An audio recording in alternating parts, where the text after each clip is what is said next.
வணக்கம். வரலாறுல எத்தனையோ போர்கள் நடந்திருக்கு. ஆனா சில போர்கள் தான் உலகத்தோட தலையெழுத்தையே மாத்தி எழுதும். அப்படி ஒரு போரை பத்தி தான் நாம இன்னைக்கு பார்க்க போறோம். அதுதான் முதலாவது ஆங்கிலேய இடைச்சுப் போர். வாங்க, கடலையே தங்களோட கட்டுப்பாட்டுல கொண்டு வரணும்னு ரெண்டு பெரிய சக்திகள் அடிச்சுக்கிட்ட அந்த காலத்துக்குள்ள ஒரு டைவ் அடிப்போம். இந்த கதையில ஒரு பெரிய ட்விஸ்ட் என்ன தெரியுமா? அத முதல்ல சொல்லிடுறேன். இந்த போர்ல டச்சு குடியரசு அப்பப்பா ஒரு பயங்கரமான தோல்வியை சந்திச்சாங்க. இது ஏதோ ஒரு மேட்ச்ல தோக்குற மாதிரி இல்ல. ஒரு முழுமையான அவங்களோட கடல் ஆதிக்கத்துக்கே ஆப்பு வச்ச மாதிரி ஒரு தோல்வி. அப்போ ஒரு கேள்வி வருது இல்லையா? அந்த அளவுக்கு கடல்ல பெரிய ஆளா இருந்த ரெண்டு நாடுகள் எதுக்கு இப்படி அடிச்சுக்கணும்?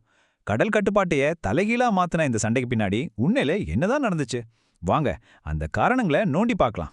சரி, முதல்ல இந்த சண்டையில யாரு ரெண்டு பேர் ஹீரோஸ் இல்ல வில்லன்ஸ்னு பாத்துருவோம். யார் அவங்க? ஒரு பக்கம் பாத்தீங்கன்னா இங்கிலாந்து அப்போதான் கடல்ல ஒரு பெரிய சக்தியா வளர்ந்து வராங்க. சொல்லப்போனா ஒரு ரைசிங் ஸ்டார் மாதிரி. தங்களை சுத்தி இருக்கிற கடல் எல்லாமே தங்களோட கண்ட்ரோல்ல இருக்கணும்னு ரொம்ப உறுதியா இருந்தாங்க. இன்னொரு பக்கம் டச்சுக்காரங்க. அவங்க அப்பவே கடல்ல கிங்.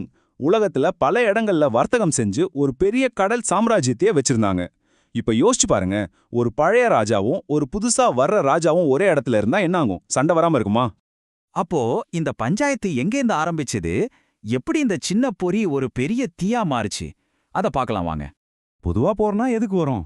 நிலத்துக்காக, எல்லைக்காக, அப்படிதானே. ஆனா இங்க தான் ஒரு பெரிய ட்விஸ்ட். இந்த சண்டைக்கு காரணம் நிலமும் இல்ல, எல்லையும் இல்ல. முழுக்க முழுக்க காசு, பணம், துட்டு, மணி.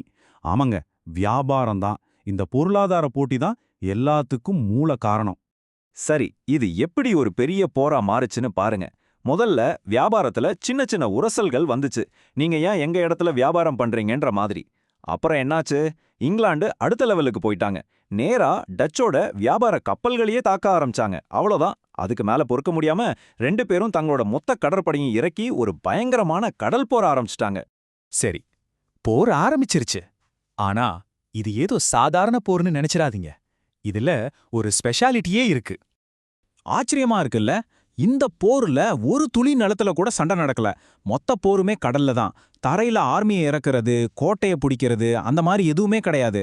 முழுக்க முழுக்க ரெண்டு நாட்டு கப்பல் படைகளும் நடுக்கடல்ல நேருக்கு நேரா மோதிக்கிட்டாங்க. இதுதான் இந்த போரையே ரொம்ப ரொம்ப ஸ்பெஷல் ஆக்குது.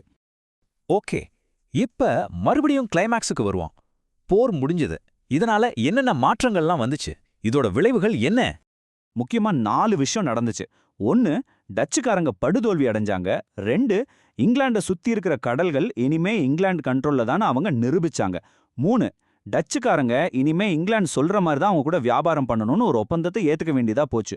கடைசியா 4வது பாயிண்ட், இதுதான் ரொம்ப முக்கியம். இந்த சண்டை இங்க முடியல. இது அடுத்த சண்டைக்கு ஒரு ட்ரெய்லர் மாதிரி தான் அமைஞ்சது. அதாவது இது வெறும் கப்பலையும் வீரர்களையும் வச்சு ஜெயிச்ச வெற்றி இல்ல. இது ஒரு மாபெரும் பொருளாதார வெற்றி.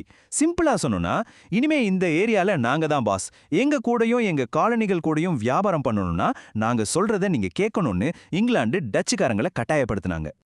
அப்போ ஒரு போர் முடிறதுங்கிறது நிஜமாவே ஒரு அமைதிக்கான வழியா இல்ல அடுத்த போருக்கான ஒரு சின்ன பிரேக்கா?